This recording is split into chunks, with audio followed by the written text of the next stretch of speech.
একটা সাজানো গোছানো সংসার যেমন প্রতিটা মেয়েরই স্বপ্ন, পাশাপাশি একটা সাজানো গোছানো কিচেনও কিন্তু প্রতিটা মেয়ের কাছে ভালো লাগার একটা জায়গা।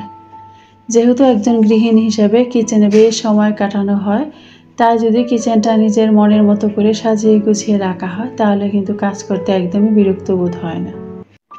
আসসালামু আলাইকুম everyone, welcome to lifestyle of Mousumi. কাছে এবং দূরে যে যেখান থেকে আমার আজকের এই ভিডিওটা দেখছেন, আশা করি সবাই ভালো আছেন। আমরা আল্লাহর রহমতে ভালো আছি।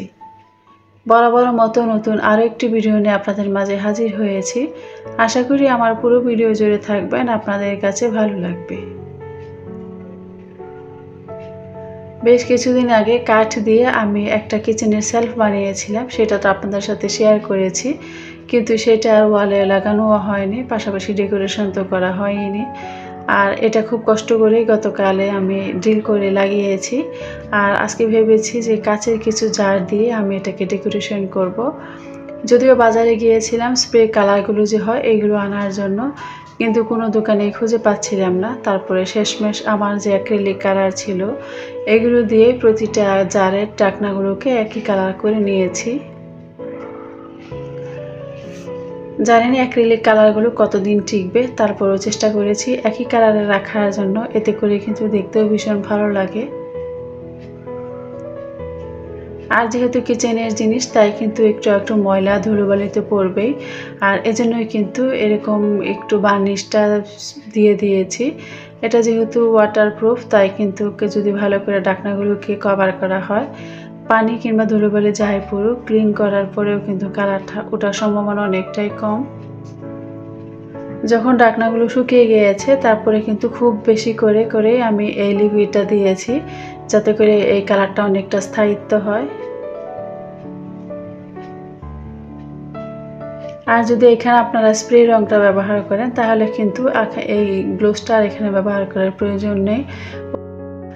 ওই স্প্রে কালারগুলোই কিন্তু ওয়াটারপ্রুফ, আর ওগুলো কিন্তু এমনিতে অনেক বেশি টেকসই করে।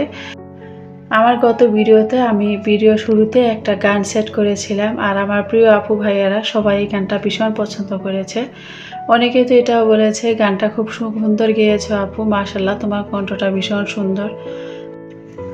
আপনাদের মন থেকে অনেক অনেক ধন্যবাদ ও ভালোবাসা জানাই, কারণ আপনারা আমাকে এতটা ভালোবাসা দিয়েছেন। কিন্তু যেই গানটা শুনেছেন এটা কিন্তু আমার কণ্ঠে একদমই নয়। মহান আল্লাহ তাআলা পৃথিবীতে সকল মানুষকেই কিন্তু সব কিছু গুণে গুণান্বিত করে না, কিছু কিছু তো ঘাটতি রাখে। আর আমরা যদি সব কিছু পেয়ে যাই তাহলে না পাওয়ার যে আকাঙ্ক্ষাটা এটা কিন্তু আমাদের ভেতরে থাকবে না। যে গানটা শুনেছেন এটা আমার খুবই কাছের একটা বান্ধবীর কণ্ঠে গানটা গাওয়া হয়েছে। আমরা স্কুল লাইফে একই সাথে পড়াশোনা করেছি, তারপরে সময়ের সাথে সাথে আলাদা হয়ে গিয়েছে। কিন্তু এখন যেহেতু সোশ্যাল মিডিয়ার যুগ তাই কিন্তু চাইলে সবার সাথেই কানেক্টেড থাকা যায়। আর আমার সেই বান্ধবীর সাথেও কিন্তু আমার বেশ কিছুদিন পরে যোগাযোগ হয়েছিল, আর ওই কিন্তু আমাকে এই গানগুলো পাঠিয়েছিল, বলছিল তোমার যদি ইচ্ছে হয় তুমি এগুলো ব্যবহার করতে পারো।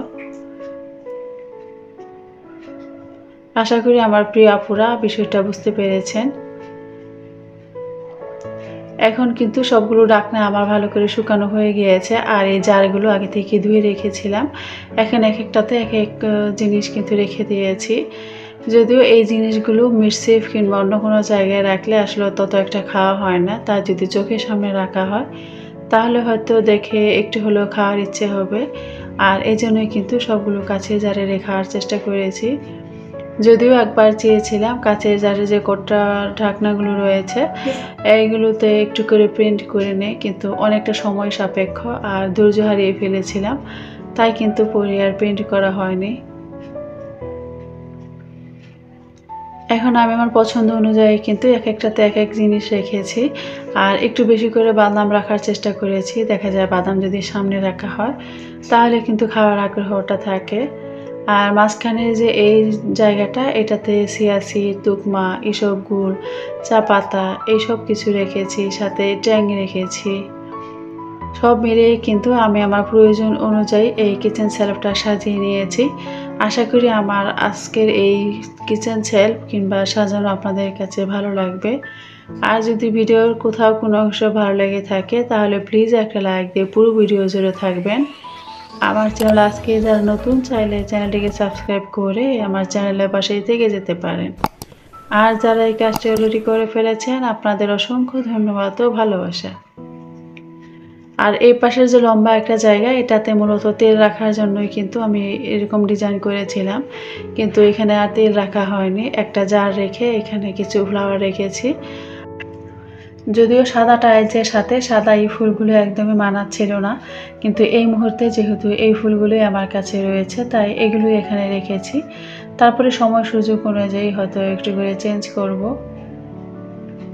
আর এই কাজগুলো করতে করতেই মোটামুটি অনেকটা বেলা কিন্তু হয়ে গিয়েছে। এখন দুপুরে রান্না করব। আমি একটা চুলাতে কিছুটা লতা রান্না করতে বসিয়ে দিয়েছি, আর এই পাশে একটা মাছ ভুনা করব। স্বাদের কিছু যাতে পরিবর্তন হয় এই অনুযায়ী কিন্তু আজকে মাছ ভুনাটা করেছি, মানে ভিন্ন রকমভাবেই করেছি। আশা করি আপনারা ট্রাই করবেন, একটু হলেও ভালো লাগবে।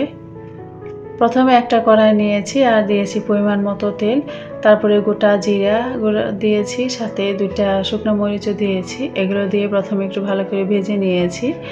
আর এখন দিয়েছি পেঁয়াজ কুচি, খুবই সামান্য পরিমাণে রসুন কুচিও দিয়েছি। দিয়ে এগুলো এদিক দিয়ে ভাজা হতে হতে কিন্তু আমি এদিক দিয়ে কিচেনটাকে গুছিয়ে নিয়েছি। দেখা যায় রান্নার পাশাপাশি যদি কিচেনের ধোয়াধায়ি গোছানো কাজটা করা হয়, তাহলে কিন্তু রান্না শেষের সাথে সাথে সব কিছুই ক্লিন হয়ে যায়। পেঁয়াজটা যখন মোটামুটি ভাজা হয়ে গিয়েছে, এই পর্যায়ে সামান্য পরিমাণে জিরা বাটা দিয়েছি, সামান্য পরিমাণে দিয়েছি রসুন বাটা, আর এখানে 3-4 চামচ দিয়েছি টমেটো সস। আর আজকের এই মাছ ভুনার ভিন্ন স্বাদটাই হচ্ছে টমেটো সস দিয়ে। এটা দিয়ে রান্না করে দেখা যায় হালকা টক মিষ্টি ঝাল এরকম একটা খেতে ভালো লাগে। আর এগুলো দিয়ে প্রথমে ভালো করে কষিয়ে নিয়েছি। আর এখন স্বাদ মতো মরিচের গুঁড়া, হলুদের গুঁড়া, ধনিয়ার গুঁড়া আর দিয়েছি লবণ। এগুলো দিয়ে ভালো করে কিছুক্ষণ কষিয়ে নিয়েছি। আর কষানো যখন হয়ে গিয়েছে, আর এই পর্যায়ে মাছগুলো আমি দিয়ে দিয়েছি। আর এই মাছটা আপনারা চেষ্টা করবেন না ভেজে দেওয়ার জন্য। এভাবে যদি মাছ দেওয়া হয়, তাহলে মাছের যে অরিজিনাল স্বাদটা রয়েছে এটা পাওয়া যায়। মাছটা দেওয়ার পরে কিন্তু আমি আরও কিছুক্ষণ ভালো করে কষিয়ে নিয়েছি, যাতে করে মাছের যে একটা এক্সট্রা কাঁচা গন্ধ এটা যেন দূর হয়ে যায়। আর সাথে কিন্তু গোটা কাঁচামরিচও দিয়েছি। তারপরে মাছটা কষানো শেষ হলে এখানে পরিমাণ মতো ঝোল দিয়ে তারপরে কিন্তু আমি মাছ ভুনাটা রান্না করে নিয়েছি।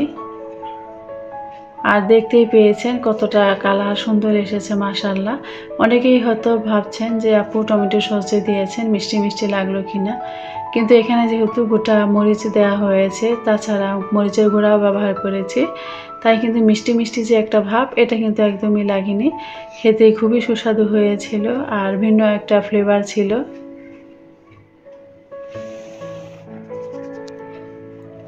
আর আজকে দুপুরে খাবারে এই ছিল আমাদের আয়োজন। মাশাআল্লাহ, মোটামুটি খুব আনন্দ করে কিন্তু খাবারটা খেয়ে নিয়েছি। আর সেই সাথে আপনাদের মাঝ থেকে বিদায় নিয়ে নিচ্ছি। সবাই ভালো থাকবেন, সুস্থ থাকবেন। আল্লাহ হাফিজ।